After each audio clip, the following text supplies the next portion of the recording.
and the goalkeeper wasn't ready, because I know you can, if you've watched some of Ben Foster's videos before, he has said to the referee when the attacking team gets a free... Hang on, let me just continue for a second. We're talking theories. This isn't an episode of WandaVision.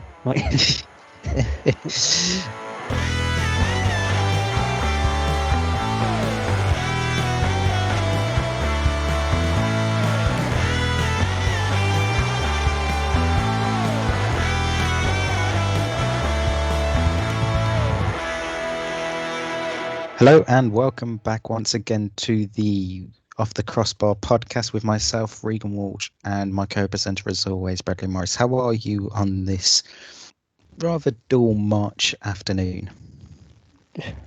We're almost 1 year into the time where the world just ended. Oh, I know. I mean, this time last year, people weren't really worrying about it here in the UK. Brexit was still the main talk. I actually had a good trim. Life was decent. I had a good trim. But let's not dwell on the past too much, or past as in a year ago. We'll dwell on the past of the past weekend in the Premier League, and there is a lot of talking points as ever to get across. And there's only one place we can start, and that is at Stamford Bridge between Chelsea and Manchester United. Now, the game itself wasn't the most entertaining games for either side. They cancelled each other out rather well, and it made out to be a boring 0-0 game.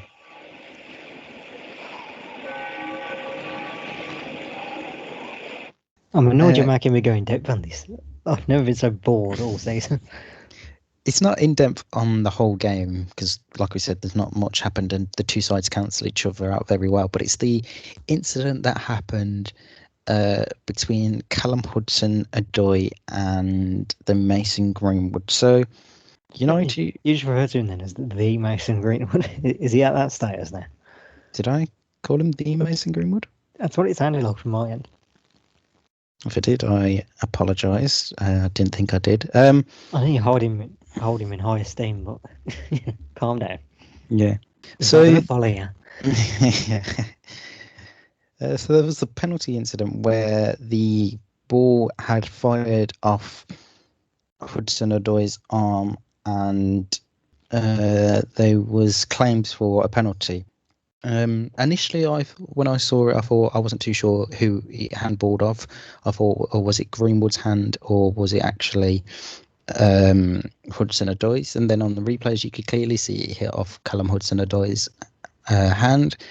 But the referee, Stuart Atwell, went over to VAR and decided that a penalty shouldn't be given in favour of Ole Gunnar Solskjaer's side, and that it should remain 0-0 and carry on. Now, after the game, Luke Shaw came out and said that he could overhear Harry Maguire saying to the referee saying to Harry Maguire that I can't give this penalty because it looks bad on me and it will cause a lot of controversy.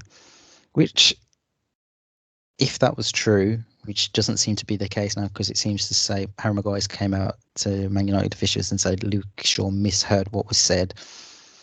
But if that was the case, then Stuart Atwell shouldn't be refereeing a game again. I'd say with this referee, how did to that rule there were no referees left in the Premier League? Well, yeah, but I mean, you can't be saying you can't give it because it will cause a lot of controversy. It's either a penalty or it's not a penalty. He's basically gone. He's gone to Maguire. He's like, well, yeah, listen, like, can't really be giving it. Did you see what happened to me mate yesterday? Like, yeah, but surely if you give it, then you'll get abuse from the other fans as well. Yeah, but Chelsea fans are worse. Yeah, it's just ridiculous because. Well, for me, can we clarify, because it's important, but I said, what's the handball rule this week?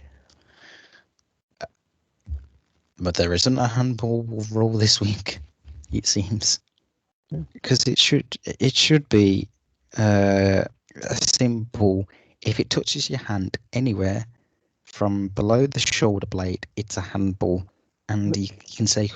It's clear Hudson-Odoi's hand wasn't in a natural position, so therefore it should have been given as a penalty. The rule should be, if you're running with your arms like a flailing little schoolgirl, and then the ball hits that hand, then yes. Yeah. That's what is it that high up? I don't know.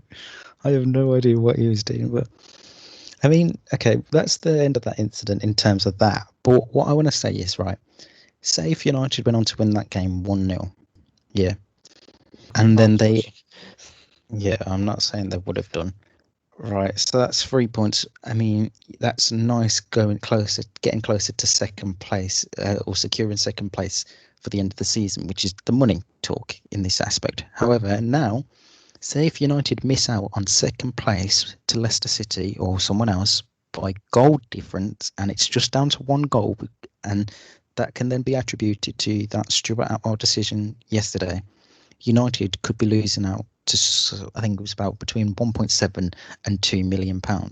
Right now, as a club of Man United's stature, that's not a lot of money, is it? I know, but 2 what are they million. going?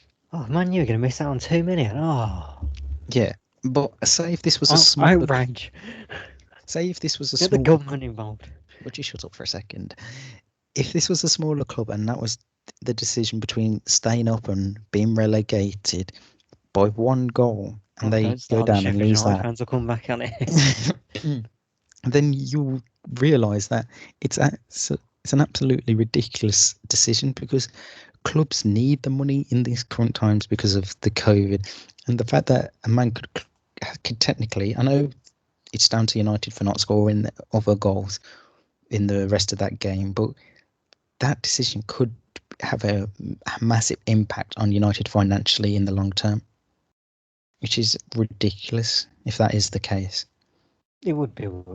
How high are the chances of it actually causing serious debt issues with Man U?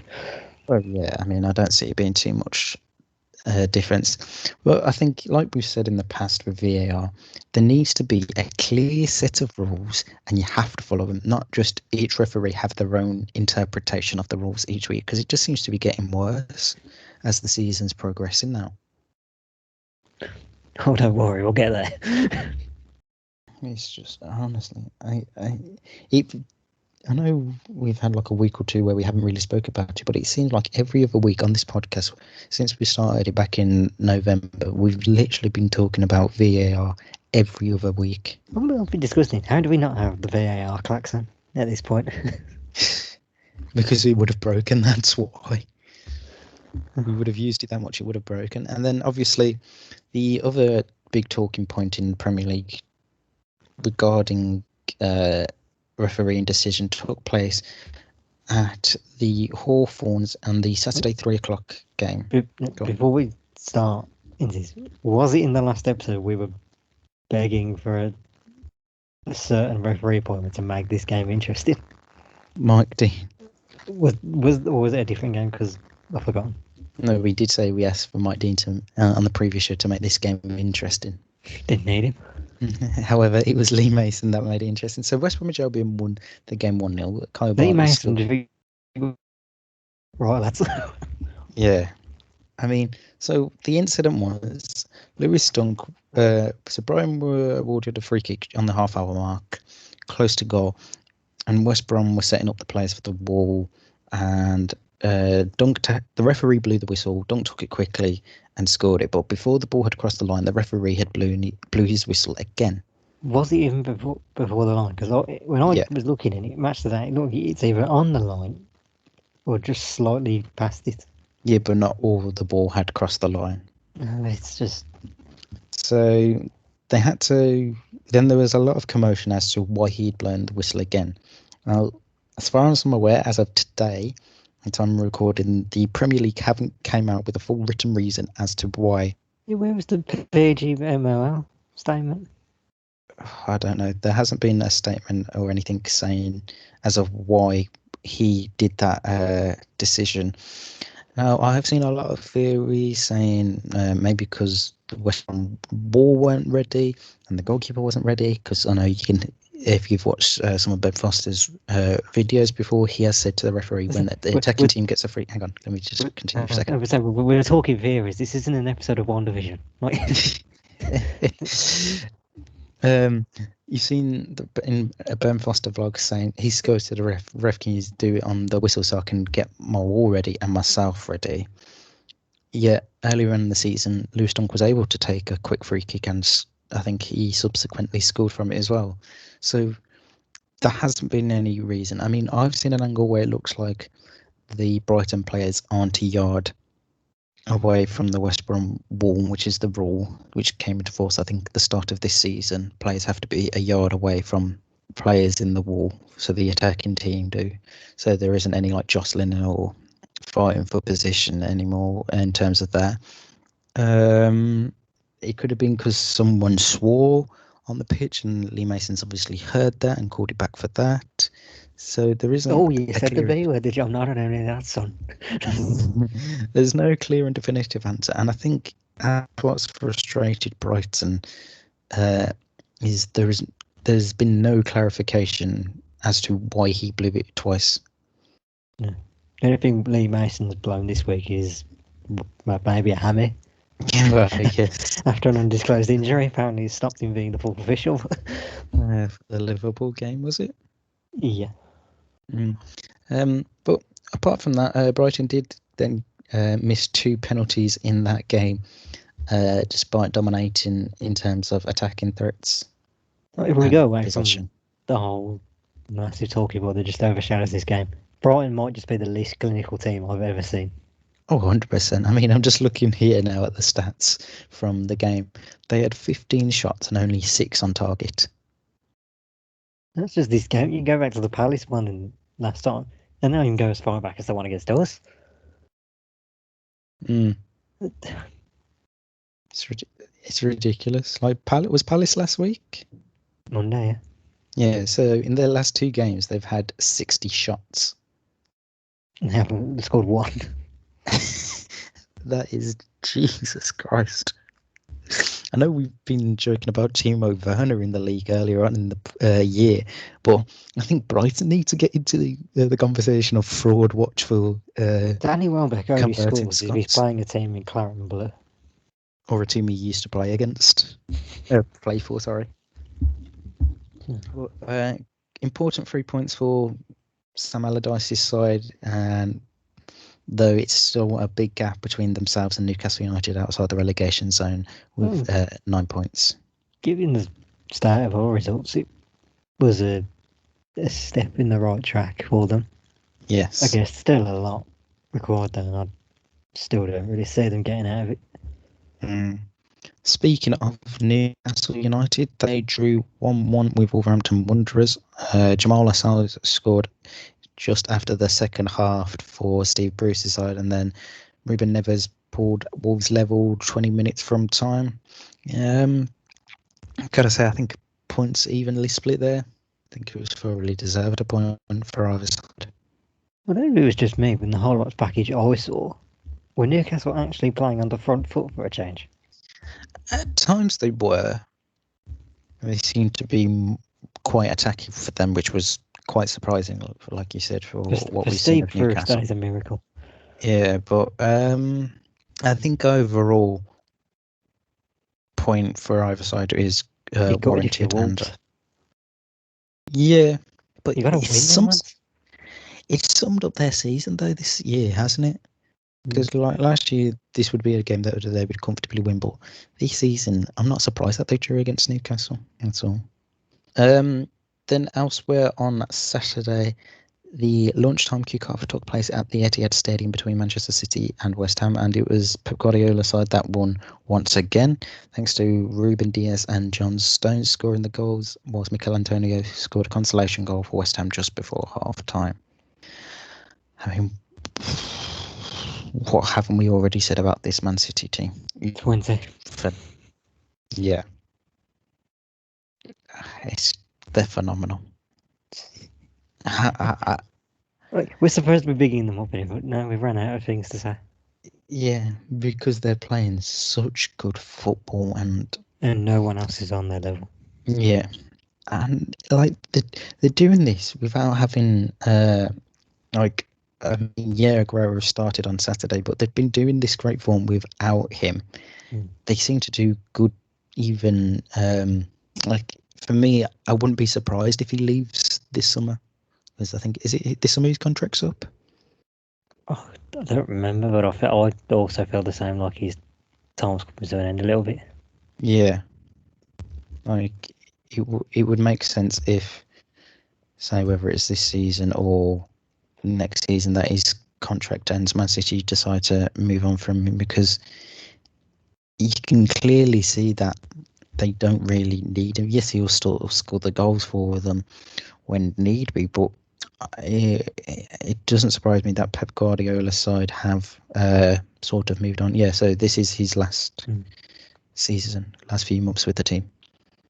But You don't need a striker when you've got your makeshift forward pair of Diaz and Stones.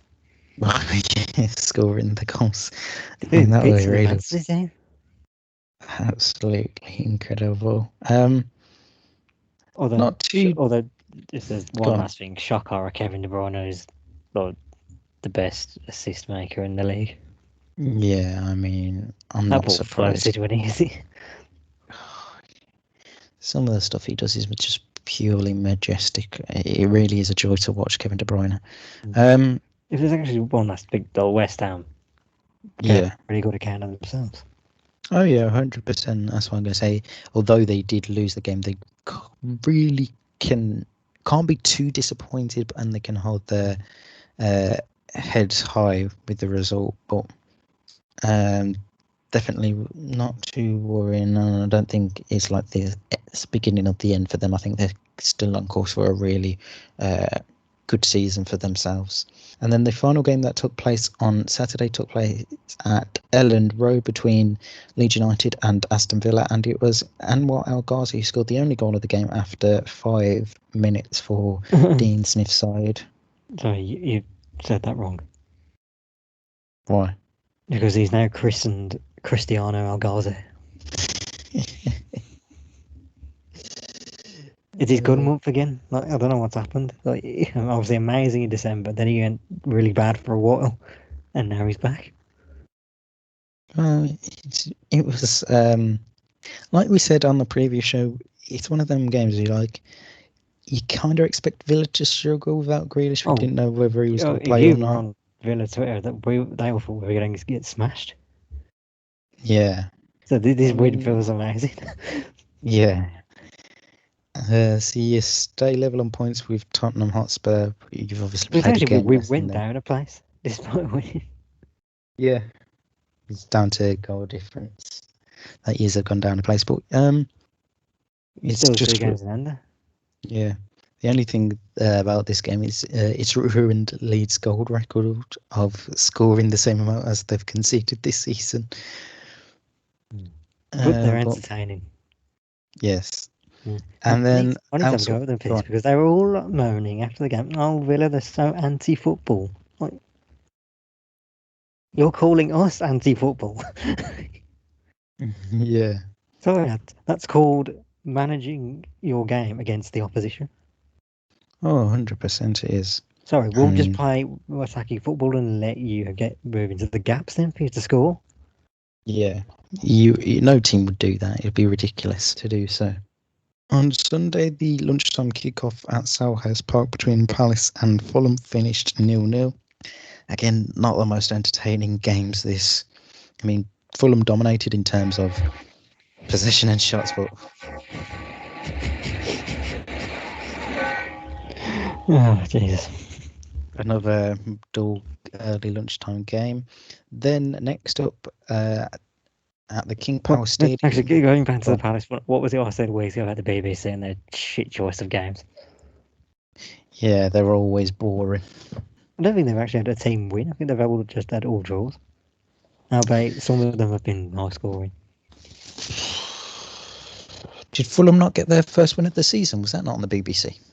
I can't remember if it was the first Fulham Palace one. Or was it Fulham West Brom? They've had 3 of them. I swear Fulham have been all of them. Why? What's going on there? No idea. Then next we up, were involved in another. Go on. I thought we were involved in the Boxing Day one. I can't remember. It was months ago now. Yeah. Okay, thank you. So at the King Power Stadium, Arsenal ran out 3-1 winners thanks to David Luiz, Alex Lacazette and Nicolas Pepe with the goals for Mikel Arteta's side, whilst Yuri Tielemans scored the only goal of the game for Brendan Rodgers' side, who lost Harvey Barnes in the game due to a nasty injury. I don't think there's been any. Have they had any visitors from Liverpool recently? I think so. They seem to be infected.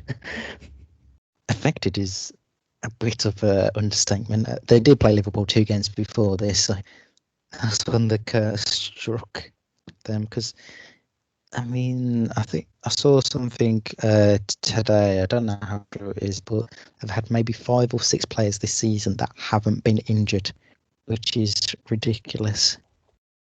Although, still no excuse for losing to Arsenal, that's... Yeah. And, yeah, good result for Mikel Arteta's side. They played really well. But you can't complain. Got the results done. The result does see them stay in 10th place on 37 points, whilst Leicester City remain in third on 49. Then next up at the Tottenham Hotspur Stadium, even though it's technically still White Hart Lane.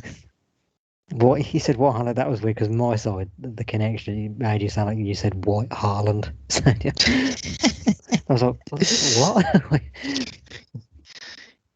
Tottenham you ran know, up he's going 4-0. Chelsea. Tottenham ran out 4-0 winners against Burnley. Gareth Bale scoring a brace and assisting Harry Kane's goal, whilst Lucas Moura scored the other goal. Okay, big question. Why is it Tottenham are the only team that are capable of smashing Burnley? Because Sean Dyche is too busy thinking about 2 pints of a lager and some crisps for Nick Pope. That's why. Well, actually, be worth that given this performance. Definitely. What's happened to Gareth Bale, by the way? Well, why has he suddenly become good? It's this thing called actually playing them from the start and giving them a run of games. Momentum. He's turned back the clock. He's turned back the years. He's playing good. 2009 again. I think is it now he scored 4 goals and got 3 assists in his last couple of games? Granted, he's been playing Wolfsburger and Burnley. Yeah, but still, it's like I said, you can only do what's given in front of you. He doesn't pick and choose who the sides he faces are. Comfortable win for Spurs, never in doubt. Burnley didn't really threaten. How did we lose to Burnley? I have no idea. Didn't really threat Spurs that much, and like we said, Spurs now leapfrog Aston Villa based on goal difference, having played a game more, despite being on the same points. And then the final game this weekend that has happened because we're recording this pre-Everton versus Southampton, which is 8 o'clock. Took place at Bramall Lane between Sheffield United and Liverpool, and it was Jurgen Klopp's side that ran out 2-0 winners thanks to a Curtis Jones goal and a Keane Bryan own goal shortly after the hour mark. I mean, Liverpool have actually won a game again. Yeah, I mean, prime Buffon. Sorry, Aaron Ramsdale. Just trying to avoid that. But yes, gonna give him credit there. He did make some excellent saves during that game, and I did think at one point Liverpool weren't going to score, and I thought they can't go on and lose this game surely, but Curtis Jones made sure it didn't happen. Jurgen Klopp's side will definitely be the happier out, happy with the result, and managed to go the game unscathed without any defensive injuries, which is good news for them for once. I mean, if you've seen what they're like now, it's somehow getting worse. So that result leaves Liverpool in 6th place on 43 points, while Sheffield United remain rooted to the bottom of the table with 11 points with 12 games to go. So we're now on to the European section of it, and before we get on to the games itself, there was some news come out earlier on this morning regarding Barcagate. So if you don't know what Barcagate is, it is a scandal that has been going around Barcelona since September of last year. And it's not Now, that stuff on the pitch.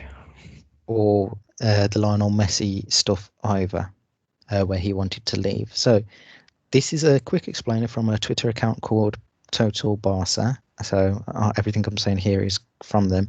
So Barcagate alleges that former President Josep Bartomeu hired a social media company, Uruguay-based i3 Ventures, to create fake accounts to publicly discredit people that he saw as his enemies. His victims included Xavi, Puyol, Messi, Gerard Piqué, Pep Guardiola, Augusti Bendito, and Victor Font.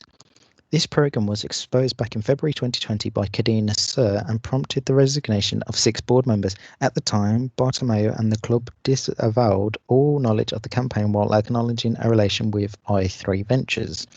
In July of 2020, an external audit conducted by PricewaterhouseCoopers cleared the board of any criminal wrongdoing, but did underline a number of irregularities in the relationship between Barcelona and i3 Ventures. In September, Barcagate was in the media again, with new allegations being made about the way the campaign was financed. Documents leaked to El Mundo suggested that Bartomeu paid i3 Ventures 6 times the going rate for social media campaigns, and that he personally profited from the deal. It was also revealed that Bartomeu staggered the payments to i3 Ventures in a way that each one fell just below the threshold required for board approval. In this way, the services of i3 Ventures were kept secret and the board members were not aware of the transactions. This prompted a raid of the club offices by the internal Catalan police force and potential corruption charges against Bartomeu, and they were being investigated. At the minimum, so this is back in September, Los Mossos have concluded that the Barcagate affair is very much still alive. And as of today, March the 1st, President Bartomeu has been arrested, as well as 2 former board members as well. And this all on the eve that the new Barcelona presidential elections are set to take place this week as well is fucking crazy, isn't it? Can you go back to the start?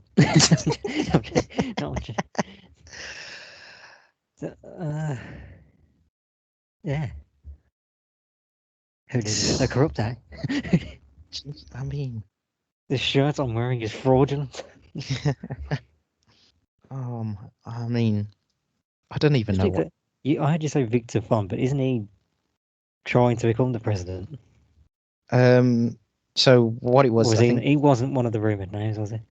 no, he wasn't one of the names that had been arrested. He is one of those allegedly. He's one that he was created a fake account by the company i3 Ventures to discredit him by Bartomeu. It's so funny to just think that they hate them that much that they're just going on creating Dembele's son 10. So fucking Lionel Messi. Pep Guardiola is a board fraud. Xavi overrated. Paul Scholes was better. He sounds like he's just got a bunch of 12-year-olds that don't watch. Hashtag announce Arteta. Oh, sorry, no, that's real. That one's real. Samuel Umtiti the greatest defender. Usman Dembele over Messi. I don't even know what to say to this because it's just absolutely ridiculous. Just when you think these past 12 to 18 months couldn't get any worse for Barcelona, and then this comes out and happens today, it has blown my mind to think how deeply bad they've gone in the last 12 months, because they'd already so who was the manager that He was the manager before last season. Before Setien came in. Before Setien? God. Was it Valverde? Ernesto Valverde, something like that. Yes, Ernesto Valverde was appointed. That just seemed to be the wrong appointment from the off. Then they got rid of him last January, was it? Something like that. And then Kike Setien came in again, wrong appointment. They have a bad end to the season in all competitions, finishing off with the 8-2 humiliation in the Champions League. He is then sacked by the club after that humiliation. Then the rife between Messi and the board comes out. Messi then wants to leave, and that whole saga takes over the summer. Then President Bartomeu resigns from his position. Then the club hire Ronald Koeman as the manager and get off to a poor start in La Liga. Then 3 weeks ago, the stuff about Messi's contract was leaked. It is also claimed that Barcelona are in the most debt in La Liga due to the pandemic, and they're a good few £1 billion over. That's why they haven't been able to sign anyone. And now this. I mean, they are becoming the laughingstock of football. They make Arsenal look normal. I mean, how the hell is that possible? How do you make Arsenal look normal? Oh. Is Tony Shaw secretly running Barcelona? I don't even think he was that bad, was he? Jesus. I think they just need a massive clear out or just fold the club and restart again. Oh, God, no, they can't do that. Jesus. They just need something happening. Let's hope this new president that gets elected this week can sort it all out. Well, if the rumours are that obviously Joan Laporta's the favourite now, I think. Yeah. And if you've seen the paper reports of him today. No, I haven't. What's he been up to? Oh, God. The rumoured manager he wants in. Xavi? Mikel Arteta. No. Who's the manager? He wants to be serious. There were rumours of him being interested in Mikel Arteta. Oh, for the love of God and all that is holy, this club is just a win over down Leicester the west. nowadays is massive. A half-injured Leicester. We literally just discussed that we're missing a bunch of their players this season, and Harvey Barnes went off injured. I'm not having this on. I saw this in the Sky report, paper talk. Jesus wept. This club is really going down the drain. No wonder Messi's going to end up leaving this summer. Right, that's enough talk about Barcelona for now. So a wrap up of La Liga action. The club did actually win on the pitch on Saturday thanks to Lionel Messi and Ousmane Dembele goals. It'd be hilarious if they did still win the league. I mean, they could still do, but that would be a crazy season. And Atletico Madrid beat Villarreal 2-0 thanks to João Felix goal and an own goal by Alfonso Pedraza. Real Madrid versus Real Sociedad hasn't happened as that is later on today. So Atletico remain top of La Liga by 5 points ahead of Barcelona, who have played a game more.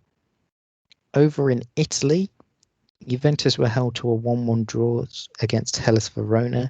The home side scored with 13 minutes left on the clock thanks to an Antonin Barak goal. However, Cristiano Ronaldo did score just after half-time for Andrea Pirlo's side. Inter Milan ran out 3-0 winners against Genoa.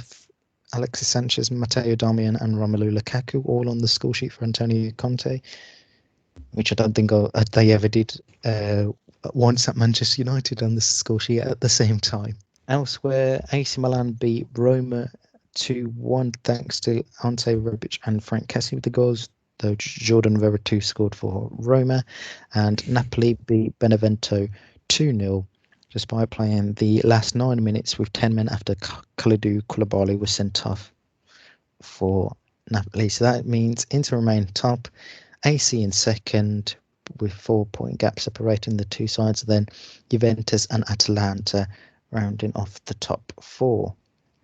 Over in Germany, on Friday, Werder Bremen beat Frankfurt 2-1.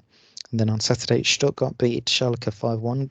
And that ended the Schalke manager's reign at the club and become the fourth manager to be sacked by the team this season, which is absolutely a ridiculous story. Elsewhere, Borussia Dortmund won 3-0 against Arminia Bielefeld with Renier, Jadon Sancho and Mohamed Dahoud with the goals, and for Mohamed Dahoud's goal, Jadon Sancho got the assist and brought up his 50th assist, with Borussia Dortmund becoming the youngest player to get 50 assists in quick succession, and Bayern Munich beat FC Köln 5-1 thanks to a Serge Gnabry brace, a Robert Lewandowski brace, and an Eric Choupo-Moting goal as well. And Leipzig beat Mönchengladbach 3-2 thanks to a stoppage time winner from Alexander Sorloth. Right, and the big game that happened in France that we had for our predictions league, Marseille versus Lyon finished 1 apiece, though Lyon finished with 10 men after Lucas Paqueta was sent off with 20 minutes remaining. So talking on predictions league, it was god-awful week for us all. The only game we got points were AC Milan versus Roma. You got 3 perfect points for predicting a 2-1 victory. I got 2 points for predicting AC Milan to win. Every other game we got wrong. So this is the first week. No, I think I've just realised that I actually won. No, I think it's the second time you've won it. Still, must be a good week. But the fact that I'm not even over 100 points yet is still absolutely ridiculous. Are we going to see the ultimate bottle drop? I hope not. Right, I'll hand over to you now for Did You See That? Oh, he missed it! I do not believe what I've just seen! Very interesting! Oh! Something weird is going on.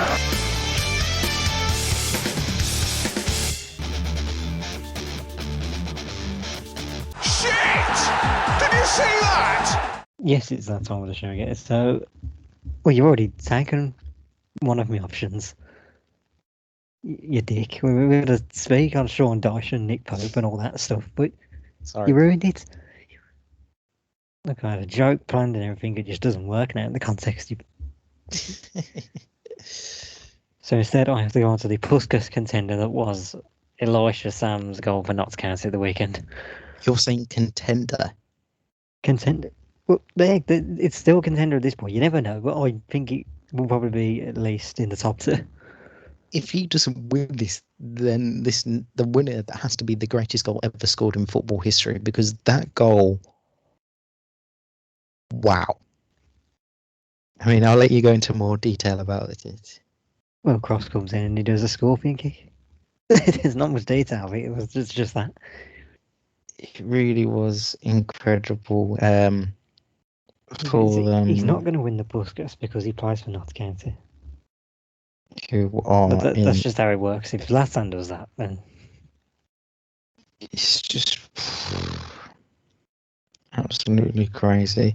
So it was against Oxford City in the FA Trophy quarter-final, which I didn't even know that competition was still going, actually. I thought it'd been suspended due to COVID. But yeah, when you showed me that, I was like, that can't be real. But absolutely phenomenal goal for Elijah. And if we said his name wrong, we apologise. On the commentary, they said Eli Sam, which isn't his full name. Absolutely phenomenal. On to women's football now, and we finally at the fourth attempt managed to get Arsenal versus Aston Villa at the Banksy Stadium. Yes. It wasn't. For one half, maybe. Yeah, so in the first half it was 0-0 and Aston Villa were doing really well at holding Arsenal out, but just before the hour mark, Viviana Miedema broke the deadlock with an easy goal. And then... was it her that scored it? I didn't think she scored. Yeah, she scored the first goal. Yeah. Then... it's weird, I didn't hear you scream when it didn't go. 9 minutes later, Jordan Nobbs doubled the lead for Arsenal with a lovely finish, and then 6 minutes later, Katie McCabe scored possibly the goal of the season so far in the WSL. So it was lovely. We've seen quality goals. Come on. No, but this was an absolute rocket. She was about 25, maybe 30 yards out and absolutely rockets the ball, top left-hand corner pass, an outstretched Lisa Weiss in goal for Aston Villa to make it 3-0. And then Lisa Evans scored a header with 2 minutes to go to seal the victory for Arsenal to get them back to winning ways. Manchester City beat Birmingham City 4-0 as well. Sam Mewis scored a brace and Lauren Hemp and Caroline Weir were the other goals for Gareth Taylor's side to put the pressure on Chelsea to cut the gap down to 2 points. And then the final game, for me, which was definitely the most entertaining out of the 3 games, was Everton versus Tottenham at the Hive Stadium. And it was Everton that ran out 3-2 winners. Valerie Govan scoring 2 penalties in the first half and Jill Scott scoring the header just after the hour mark, though Gemma Davison and Angela Addison did score the goals for Tottenham Hotspur, which no change has happened to the table at all in the WSL, though Everton have closed the gap slightly. Well, they haven't really closed the gap, but there's a 4-point gap between them and Arsenal, and they've stretched the gap out to Reading, having a game in hand over Reading as well. So that is all the women's football talk. Any other news that we may have missed in the world of football? Nothing massively. No, that's harsh. Don't say massively newsworthy, but nothing upbeat. Sheffield Wednesday have announced they have a new manager in terms of Darren Moore, the former West Bromwich Albion defender, was announced today as coach. Who was the coach previously? Sheffield. Yeah, was it Tony Pulis? That was their last permanent coach.